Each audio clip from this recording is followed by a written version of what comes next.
Welcome back to our conversation concerning unit roots. And as promised, I have a plan, three things. So first of all, to talk about what happens when you make mistakes in treating non-stationarity along the divide between deterministic trends and stochastic trends. Second, what are the damages of non-stationarities to inference to the typical statistical procedures that we follow?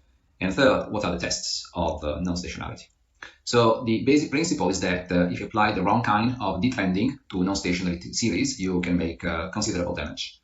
And there are three cases to consider, I would say. Number one, when you have a time series that contains a stochastic trend, but mistakenly you try to remove the trend as if the trend is deterministic. So by applying a OLS detrending procedure, a OLS-based regression procedure.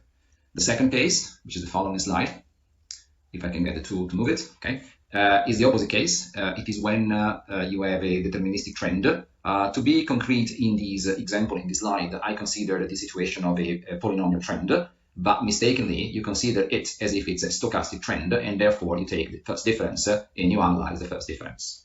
And there is a third type of situation that deserves to be considered, is when you have a stochastic trend, so the series is ID, D is an unknown number, which is actually typical, and mistakenly you difference the series a number of times, which is different from D. So you may over-difference the series or under-difference the series. So let's examine each of these three cases in its turn.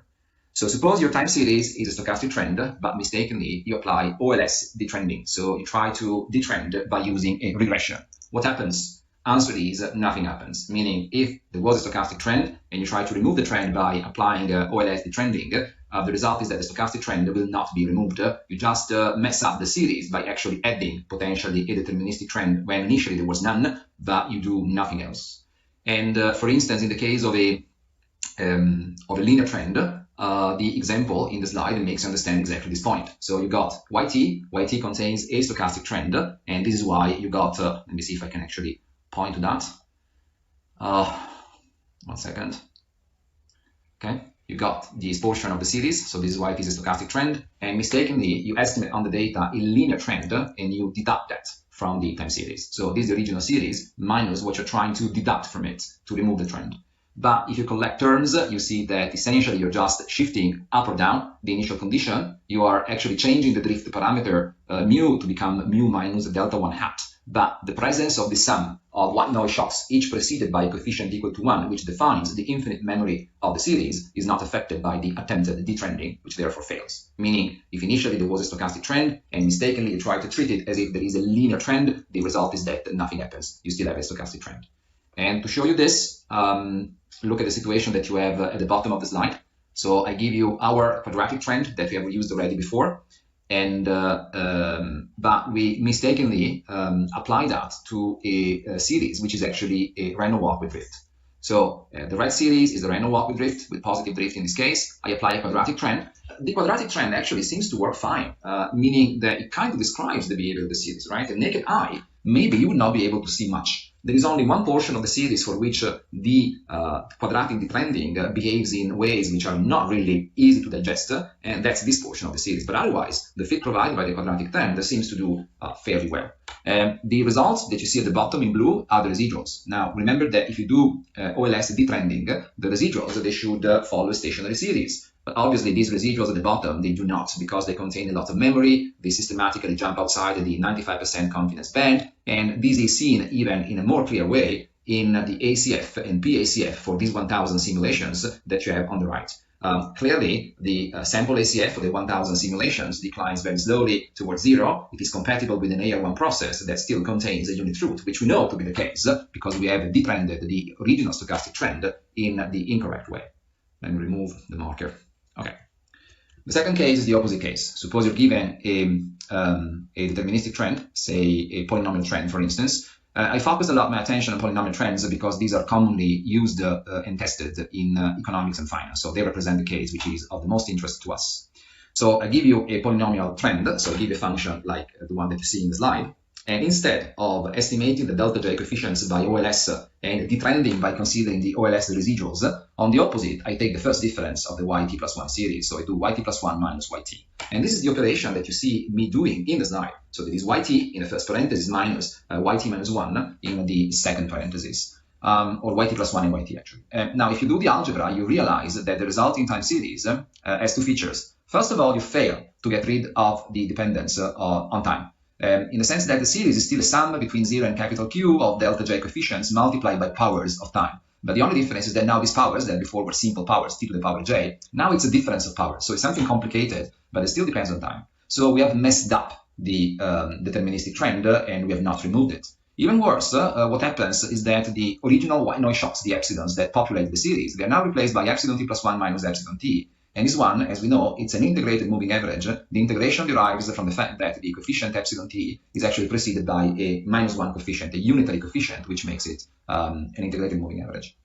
As you know, integrated moving averages, they are stationary, but they cannot be represented as stationary autoregressive processes, and this creates some difficulties. For instance, it's difficult to judge the PACF of such processes.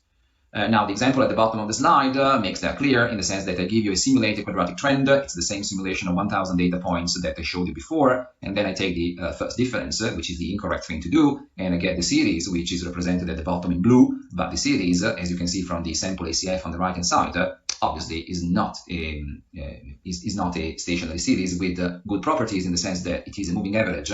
And the coefficient of the moving average, in principle, should be equal to -1, that is sampling error. But the truth of the matter is that the trend that was present at the beginning will still be present. Okay.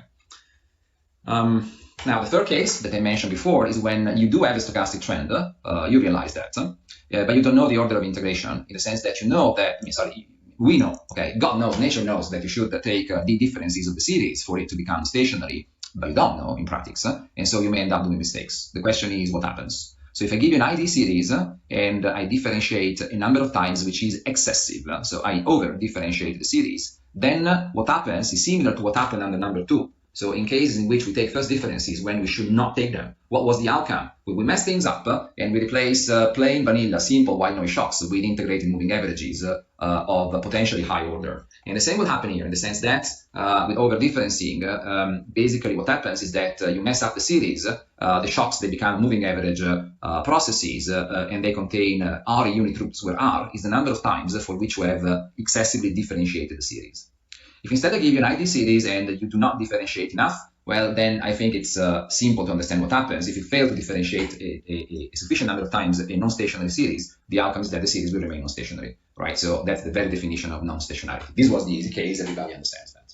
Now, in finance and economics, where most of the series that we deal with are actually I1, the real danger is not really in over-differentiating, it is in under-differentiating, meaning not recognizing, failing to recognize that the time series that we are facing are actually non-stationary. Why do we care for that? I already said that, but this is the time in which we can argue that, we can show that.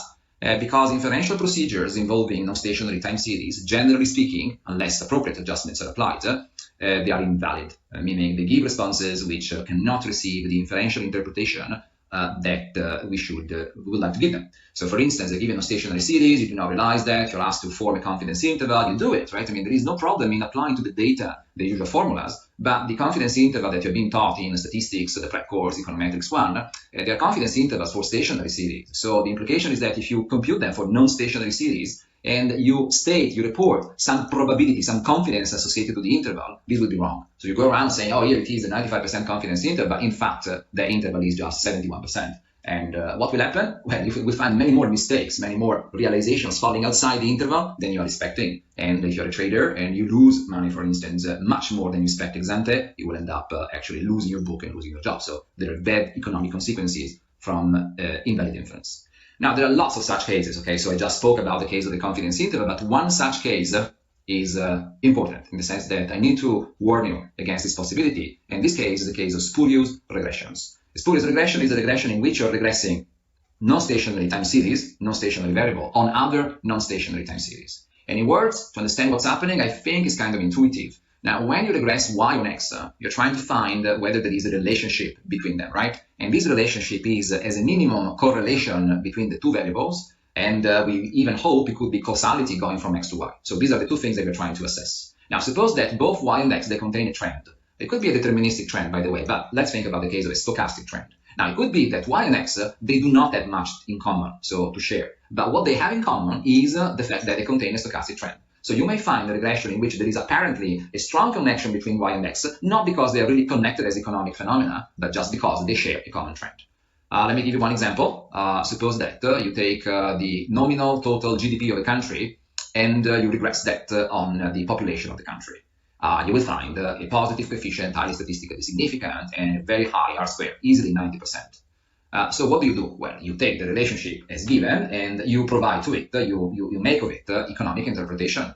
So, for instance, are you from a country with a growth problem? So the GDP is not high enough. What is the advice? More children, because if the population grows, then the PIL will grow. And if quizzed about it, you will say, well, the regression shows it. The coefficient is highly statistically significant, and the R-square was more than 90%. What is happening? Well, I think it's kind of trivial. You do not need econometrics to realize that. Over time, in many countries, still, population is growing. And over time, for a number of reasons, but mostly because of the presence of inflation, also the nominal GDP is growing. But there is no actual association between growth as an economic phenomenon and the growth of the population. And we have a powerful display of that. There are many countries in Africa, for instance, which have a problem of overpopulation. So the population is growing very fast, and their GDP is not growing, or is not growing fast as the population. And in fact, the GDP per capita is actually declining over time. Implication. If you want to assess whether policies they have a good effect on GDP, demographic policies, then you have to use GDP per capita, not the total nominal GDP. All right. In one example, if you followed, this is what the problem of spurious regression is. You do not regress I1 variables on other I1 variables. In general, you do not regress ID variables on IQ variables, say, where D is the order of integration of Y and Q is the order of integration of X on the right-hand side. So even when the order of integration of the series is not the same for Y and X, regressing one on the other still is a problem because they may share a few stochastic trends, and this could be problematic. Now let's see that in formulas, so formally. Suppose that you have a regression to estimate Y on X, the regression is written in the standard way, and the white noise of the regression, the error of the regression, is called eta t. And what you're really doing is really, however, regressing one stochastic trend on another stochastic trend. So let's suppose that Y contains a stochastic trend, so it can be represented in the way that you see here in the slide, so on top, and X is another stochastic trend. Now the two stochastic trends, notice they're not the same, because, well, the initial condition for Y and X does not have to be the same, the drift of Y and X does not have to be the same, and the shocks concerning Y and X, they are not the same. So there are shocks for Y and shocks for X. Now what I'm doing in the slide is tracking the expression for eta t. Eta t is what? Eta t is the residual of the regression, and if the regression is written in the way that you see at the top of the slide, eta t must be something that you can write as yt minus a minus b times xt, which is exactly what happens in the first line of the formula that you see here. Now in the next slide I collected things, so I collected similar terms, to show you that there is a suspicion, which is maybe eta t in general remains a stochastic trend series. Why? Well, because only if mu y minus mu x happens to be equal to 0, you can kill away the dependence of eta t from time. And also, inside the summation between 1 and t, you see that unless the shocks epsilon tau y and epsilon tau x, they are very special in the sense that they are proportional with the constant of proportionality, which is given by this coefficient b. In general, this new shock, epsilon tau y minus b times epsilon tau x, it's a new shock that in itself is possibly stationary, but it is preceded by coefficients equal to 1. The sum that you see in the slide has coefficients equal to 1 everywhere. So if I regress a stochastic trend on a stochastic trend, in general, the residual of the regression will be a stochastic trend. Now you can document that in a different way. So working out the algebra, you can show that eta t by collecting things in the appropriate way. So by exploiting the property that a stochastic trend can be always decomposed in the trend up to time t minus 1 plus the trend, the continuation of the trend for time t. This is what happens here and what happens here, once for y and one for x. You can show that eta t, so the residuals of your regression, they follow random walk, in the sense that eta t is equal to some constant, which in general is different from 0, so there is a drift, plus eta t minus 1, plus these epsilon ty minus b epsilon tx, which is in general a stationary variable. It doesn't matter whether it is a white noise or not, but stationarity holds for sure. Now, what's the problem? Well, when you have studied regression analysis in Econometrics 1, the assumption was that the residual would be zero mean, constant variance, IID, white noise in other words. But here you would be estimating a regression in which, generally speaking, unless special conditions occur, your residuals, they are not white noise, they are actually random walks. And this wreaks havoc in the statistical properties that usually you want to claim for your OLS estimators. What are the consequences of estimating spurious regressions? Number one, the residuals, as I proved, they are integrated over the one, so they're random walks, and so they're not really residuals. I mean, a shock should be such, right? A shock should be unanticipated and it should be transitory. In this case, the residuals, instead, they are random walks, so it means that they have an infinite memory for all the previous residuals, so there is nothing transitory about them. And so using them in the standard way in which we use residuals in regression analysis would be incorrect. Second, the standard OLS estimators apply to spurious regression are inconsistent, and as such, the inferential procedures which apply to them, they are invalid and statistically meaningless. See, for instance, test of hypothesis, confidence interval, and so on. So all the typical things that we do with regressions that cannot be done. Number 3, you will see one example in a second. It turns out that the R-square of a spurious regression tends to be altered upwards, so it tends to be too high. And in fact, you can easily prove that if you generate data such that they have no link between them, so the R-square should be equal to 0, from a spurious regression, you will always get an R-square which is actually positive and even large. So spurious regressions, they have this bad property of inflating the R-squares. This is another reason. I know that in econometrics 1 you may have heard other reasons, but this is another reason for which you should be always suspicious of R-squares. So the R-squares, they are not the point of statistical analysis, and especially very large R-squares. They should leave you with a big grain of skepticism in your mind. In general, the R-square should be an indicator of the strength of the connection between two variables. In this case, it may be just an indicator of the fact that two variables, they both contain stochastic trends. It doesn't mean that they have to have a common stochastic trend, by the way, but they just contain both a stochastic trend. Okay? So please do not go around in statistics, econometrics, chasing big R-squares, not basically paying attention to what you do, because otherwise I can tell you a sure way to always boast a big R-square, just regress a non-stationary variable on another stationary variable. Some people, they may think of claiming, well, okay, fine, but if I got lots of observations, this problem of the R-square and of the invalidity of the inferential procedures may go away. Unfortunately, that's not the case. So the sample size has got nothing to do with the problem of spurious regression, and actually increasing it makes it worse, not better. And it's in the slide now, but let me remind you, even if you regress ID series on ID series, or even if you regress a non-stationary series of order D on non-stationary series of order Q, and Q may be different from D, you still have problems. Now, this happens a lot when people, they regress non-stationary variables on stationary ones. So it's a regression of I1 on I0. That is called an unbalanced regression, and it may not be as bad as in these slides, but unbalanced properties, they are actually dangerous. So you don't know really, you're not in control of what you're doing. Okay, how do you deal with that? With the spurious regression problem? Don't do it. Okay, so it means that before estimating any regression, you need to make sure that the left-hand side and right-hand side, they are all made of stationary variables. There is no other way around it. There is only one solution. So tragic examples, not recent ones at least, but if you see people estimating regressions of stock prices, not returns, prices, on other prices, on the number of something, like the number of mergers and acquisitions, for instance, these are all spurious regressions. And it happened to me, they show the results, they say, but the R-square is very high, and the coefficients are statistically significant. That's trash in the sense that they cannot learn anything from such exercises, okay? So don't do it. I must say that compared to when I came 10 years ago in Bocconi, this habit has been disappearing quite a bit, even outside my field. So even if I go away from asset pricing or asset management, less and less people, they do such things. But always be in guard against the possibility of chasing R-square per se. Example, so I generated 2 independent sets of IID white noise random variables, and I used them to simulate 2 separate driftless random walks for 1,000 observations. So I want to emphasize that the 2 sets of IID white noise variables, they are unrelated. So they're like 2 different columns in Excel. So they've got nothing to do with each other. And then I use them to simulate, to generate 2 random walks without drift. The random walks, they're just stochastic trends, right? So they're just memories, infinitely long memories of all the past shocks. If the past shocks, they are unrelated, they are independent in this case, then the 2 random walks, they got nothing to do with each other. If 2 series, they got nothing to do with each other and regress one on the other, what is the R-square that I expect to find? If they got nothing to do with each other, it should be equal to 0, right? Okay, look at what happens. I regress y on x, y on x and z. Z is the shock, okay? So for a second, actually, it was myself. Z is the shock because it is a standardized shock. That's the standard notation that we have introduced already at the beginning of the course. So that's why you have a Z. But it's a regression of y on x.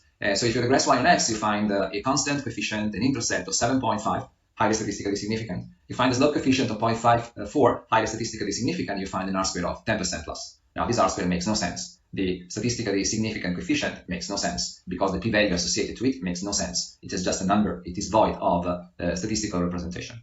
Now, why do I get a positive slope? Why do I get a positive and actually non-negligible R-square instead of the 0 that I should get? Because it just happens that over the 1,000 simulations which I generated, there is a portion which goes between observation 300 and more or less observation 900. So it's a long chunk, I have to say. The 2 series, they seem to drift in the same direction. They seem to drift. They have no drift, these 2 random walks. They cannot drift anywhere. But you know that random walks, they tend to wander around and fill all the space. So it may happen that by chance, the 2 series in red and blue, they share a part of the walk together, but it's just chance, right? So if I had produced other 1,000 simulations to the right of this, they may have gone in completely opposite direction. And so the big coefficients, the 0.54, would have become negative, and who knows what will happen to the R-square.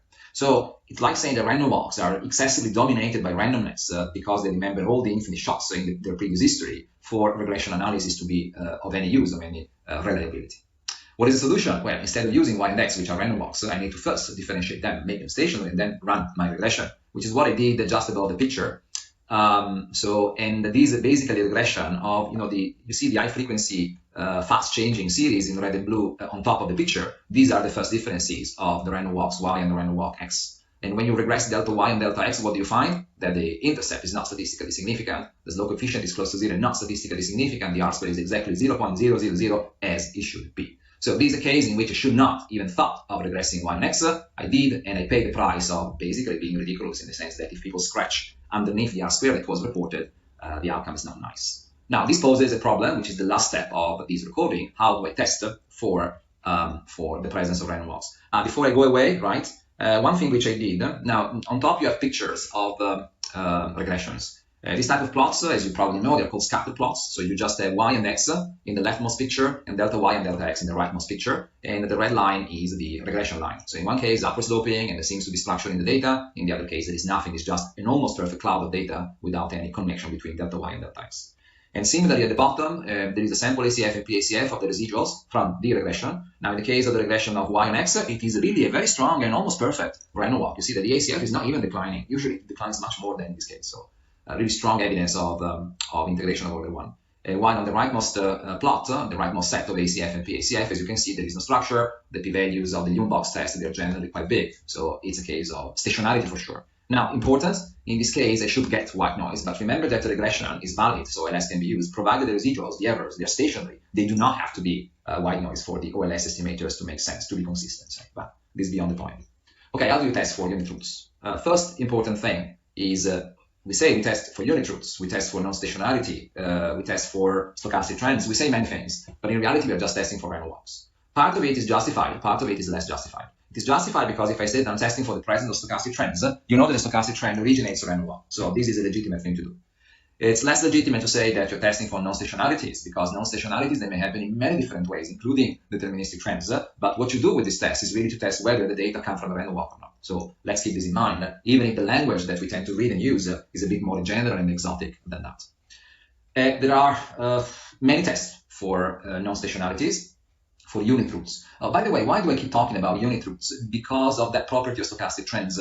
All the epsilons in the infinite past, they have a unit coefficient in front of them, or equivalently, if you think about a random walk as an autoregressive process and you write down the corresponding characteristic equation, the only root of the process is equal to 1. That's why it's called the unit root. Okay, so the book has this explanation in more general terms. Now, I was saying there are many ways to test for unit roots. There are a few more in the book than the one that I do in class typically, but I just want to give you the flavor of the things which are possible, and then in the lab we'll play with a few more testing methods than I have time to present. But so there is the original test by Dickey-Fuller from 1979. This test has been generalized in the 80s, originating what we call the augmented Dickey-Fuller test, or ADF test.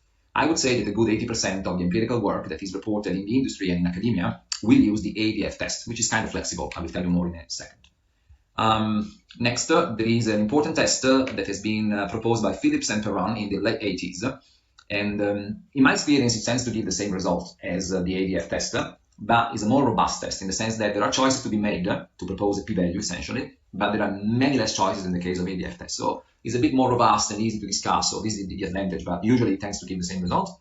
And finally, there is a fourth test due to Wiatkowski, Phillips, Schmidt, and Shim from the early 90s. And the basic difference between the Dickey-Fuller, augmented Dickey-Fuller, Phillips-Perron, and this test, which is typically called KPSS test, is that, listen carefully, the null hypothesis of the first three tests, so Dickey-Fuller, augmented Dickey-Fuller, and Phillips-Perron, is that the series comes from a non-stationary situation, so that the series is a random walk. The null hypothesis is the random walk. In the case of the KPSS test instead, the null hypothesis is that the series is trend stationary. It means that it is stationary after removing any deterministic trends that you may find in the original data. Okay, but after working on any dependence on time, so on any deterministic trend, the series will be a stationary one. So let me say something more. So important, the tests are very simple. So we're talking about estimating regressions, to be precise, estimating autoregressive models, which, as you know, can be done by OLS. So it's not an issue of estimation method. It is an issue, however, of logic, because there is one problem. Under the null of the tests, all of them, unfortunately, the typical statistics, the typical test statistics that we use to test the hypothesis, they do not have a standard distribution. Okay, so there is additional work to be done, like simulations or like resorting to tables of the critical values of tests, which are not the ones that you find usually. Okay, so Dickey-Fuller is the first of such tests, in the sense that for many years before them, people have relied on this simple regression. It's an autoregressive model to test whether there is a unit root in the data or not. So essentially, you regress delta yt plus 1 on a constant mu on a coefficient called alpha times yt plus epsilon t plus 1. And the idea is that if the original series is a random walk characterized by an autoregressive coefficient equal to plus 1, 1 minus 1 is equal to 0, and alpha should be 0. If instead the original series is a stationary series, then phi will be less than 1. A number less than 1 minus 1 should give an alpha that is negative, and so a test of hypothesis should actually discriminate between alpha 0, nil, and alpha negative. Notice, by the way, that in principle, the original series could be also an explosive one. So phi could be in excess of 1. Those series are called explosive series. They're not very typical of finance or economics, and the reason is that we do not really have explosive phenomena, right? Phenomena could look explosive for a while, but eventually they tame off. This is true in many sciences, especially in the social sciences. Only in physics, we may actually think about some truly explosive phenomena, so forever exploding. But in case you are attracted by explosions, when phi is greater than 1, phi minus 1 is positive, and you should find a positive alpha. Okay? So for many years, the 60s and the 70s, people realized this, which is pretty trivial. So they were estimating this regression. The problem is that they were using standard t ratios, t statistics, the standard thing that you do since econometrics 1, to assess whether alpha would be 0 or negative. So it was a one-tail t-test to decide whether alpha would be equal to 0. And the idea, again, is that alpha equal to 0 is the null hypothesis of the random walk of a unit root. Alpha negative is the alternative hypothesis of a stationary series. Problem? Under the null hypothesis, it's a random walk. And we know that under random walks, standard inferential procedures are incorrect. And this applies to spurious regressions, but it applies also to the estimation of autoregressive processes. Dickey-Fuller realized this, which was kind of known already since the early 70s, but they proposed the remedy. And the remedy is very simple. When you cannot characterize the small sample distribution of a test statistic like this t-ratio for alpha, the only thing you can do is to simulate the distribution of the test statistic, which is what they did. And let me show you what happens. In this picture, there is a better one in the book, but this one was actually bigger, so I don't know, I like this one. In this picture, you have two PDFs. The symmetric bell-shaped PDF is the standard t-statistic, okay? And then there is this slanted asymmetric, negatively skewed distribution, and this one is the distribution simulated by Dickey-Fuller. And as you can see, especially visible in the sections A and B of the picture, it has a thicker left tail. So this is something interesting. Now, what we are interested in doing is to test the null hypothesis of alpha equal to 0 against the alternative hypothesis of a negative alpha. So the test happens in the leftmost tail of the Dickey-Fuller distribution. And otherwise, it's the usual logics of a t-test, meaning if the t-ratio is large, which in this case means the t-ratio is negative and it falls to the left of some critical value, then you reject the null hypothesis. If instead the t-ratio is 0, or anyway a negative but small number, it falls to the right of the critical value, then you will fail to reject the null hypothesis. Again, let me stress that failing to reject the null hypothesis does not mean that you are accepting the null hypothesis. Please do not ever use this language. But practically, effectively, what you're doing is to conclude that the series is truly a random walk. So, recap, what they did is to perform this regression, this autoregressive model estimation that had been popular and it's quite obvious. They focus on the coefficient alpha. They want to test the null hypothesis of alpha equal to 0 against the alternative hypothesis of negative alpha, but what they do in 1979 is to realize that the distribution of the corresponding t-statistic is non-standard, and it corresponds to the slanted, left-skewed density that you see in this picture here. That is called the Dickey-Fuller statistic. And what they did is to simulate that. So remember, it's 1979, so imagine how painful this was with the computers at the time. They were like punching cards-based computers, and tabulate those values, the critical values, under the distribution that now we know as Dickey-Fuller distribution, and lead researchers to ways to deal with the problem. So for instance, if phi is estimated to be equal to 0.962, alpha is phi minus 1, so you get minus 0.038. The standard error is 0.0013. The ratio is minus 2.923. Now, typically with the t-statistic of minus 2.923, in the standard t-student case, it's a sure rejection. So it's a rejection with a p-value which is less than 1%. But because the Dickey-Fuller distribution has a factor higher left tail, actually the p-value of the Dickey-Fuller test in this case is not below 1%. It is actually a p-value between 1 and 5%. But still, it leads to the rejection of the null hypothesis that you're dealing with a unit root random walk. Okay, so this is, I mean, a way to say that the final conclusion is the same as if you had used the standard T ratio, but the p-value with which you reach such conclusions is affected by using the Dickey-Fuller test or not. If you look at the book, there are examples in which using a standard T statistic or a Dickey-Fuller test actually makes a vital difference for the conclusion.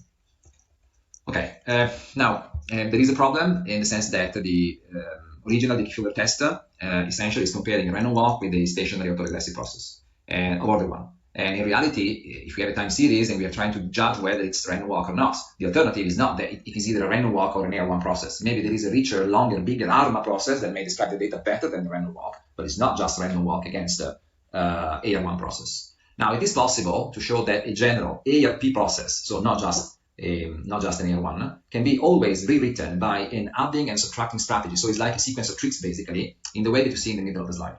So delta yt plus 1 is equal to a constant plus alpha yt plus the sum between 1 and p of coefficients time changes, so deltas, of yt minus 1 plus 1. So this is an ARP process with a special property that on the right-hand side, you also got alpha times yt. So if I forget about the sum between 1 and p of the other stuff, this is just the Dickey-Fuller regression, so the same regression that you've seen before. But actually what we've done is to add p-legs of changes of y, and these p-legs, they provide us power against alternative hypotheses to the random walk, which are not just represented by an AR1, they are more generally represented by an ARP.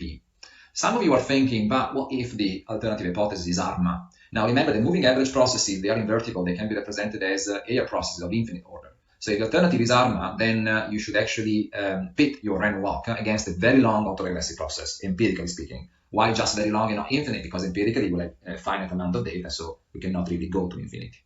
Now, if you apply the standard Dickey-Fuller procedure to the alpha coefficient that you see in this regression, you will get what is called the augmented Dickey-Fuller test. Now, the problem is that the simulated distribution of the augmented Dickey-Fuller test is not identical to the original one. It must be adjusted for the presence of the p-legs of delta y that you have on the right-hand side. So you have to redo the simulations. And so for a while, now they've disappeared because our software, our machines, they have the Dickey-Fuller and augmented Dickey-Fuller test inside them. But for a while, there were tables for DF and tables for ADF, for the augmented Dickey-Fuller test, in which you had several different critical values and different levels of P, so different numbers of legs used on the right-hand side. Another thing to which the ADF test is sensible, meaning that the critical values are affected by that, is whether or not you include a constant or deterministic trends of polynomial type, especially on the right-hand side. So most packages that are actually able to accommodate that, meaning they let you choose whether you want to have an intercept and whether you want to have powers of t to the right-hand side before computing the critical values. Here is one example of changes in the position and structure of the ADF, the distribution of the ADF test statistic as a function of whether you include a drift or not and whether you have a trend, in this case a linear trend or not, just to make you say sensitive to the issue. So this is one example in which it's taken from the book.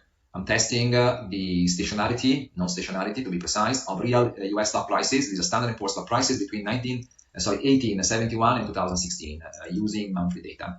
And I'm doing the same for real dividends and real earnings. I will explain in a second why this is interesting. So first of all, I specify a model, a regression model after all, to apply the ADF test, and using the Schwartz-based information criteria, settle on a number of legs equal to 7. And so I estimated the model, but then the coefficient to which you want to pay your attention is actually alpha. But now alpha in this case is even positive, right? So positive means it's positive and small. Positive and small means that phi minus 1 actually gave a positive number, which means that phi was in excess of 1. So this is one case in which it is almost redundant to perform the test, in the sense that clearly there is a unit root inside real stock prices in the US. And indeed, the t-statistic is positive, is 0.565, but I mean, when the ADF test statistic is positive, you cannot reject the null hypothesis of the random walk. Okay, now if I repeat the test on not P, but delta P, so this line means that I redo everything that you see up there. If you want the details, they are in the book, but not on P, but it's done on delta P. So after taking the first difference, then the first difference turns out to be stationary. So it means that the real stock prices, they were I1. Now, what's the idea? So first of all, it's interesting to know whether real stock prices, they contain a unit root or not, whether they are a random walk or not. Because under some restrictive interpretations, statement of the efficient market hypothesis, we know that prices, stock prices, they should follow a random walk. Sometimes there is a log, sometimes there is not a log, so there is a debate on that. But in this case, we have a confirmation of the efficient market hypothesis with reference to the prices directly, okay? Now, the other thing which is interesting to do, so you see the picture here, and there are conclusions in the next slide, is whether real earnings and real dividends, they also follow a random walk. Why is that interesting? Well, if markets are efficient, so if stock prices reflect the information in earnings and dividends, which is typical of finance theory, then if the real prices, they follow a random walk, also the real dividends and the real earnings, they should follow a random walk. And any mismatch between the type of information on which the prices feed and the properties of the prices appears to be impossible or very odd, very bizarre. And that's why I also tested the properties of real earnings and real dividends. In the next slide, I reported about the conclusions, but also real earnings and real dividends. They appear to contain a random walk. So the efficient market hypothesis, both only on prices, and when we compare prices with their earnings and dividends, it seems to be confirmed. Okay, what is the Phillips-Perron test? It is based on the same regression that we've seen for Dickey-Fuller. So you go back to Dickey-Fuller, so to this regression. But instead of dealing with the possibility that the alternative hypothesis to the random walk is an ARMA model or an ARP model, as the augmented Dickey-Fuller test does this, what Phillips and Perron propose to do is to actually work on the standard error of the alpha coefficient. You know that the t-ratio, a test statistic, is always alpha hat divided by the standard error of alpha hat, right? Now, the ADF test tries to make this t-ratio valid, so powerful in terms of rejecting the null hypothesis by increasing the size of the model by adding lens on the right-hand side. And that's the sense in which it is an augmented Dickey-Fuller test. In the case of PP, Phillips and Perron, instead of adding things on the right-hand side of the regression, they work on the standard error to get a very accurate estimate of the standard error, making it robust to the order P of the autoregressive process under the alternative hypothesis. If you want to see more details about what is it about, please read the book, but it's pretty funky, pretty fancy stuff, okay?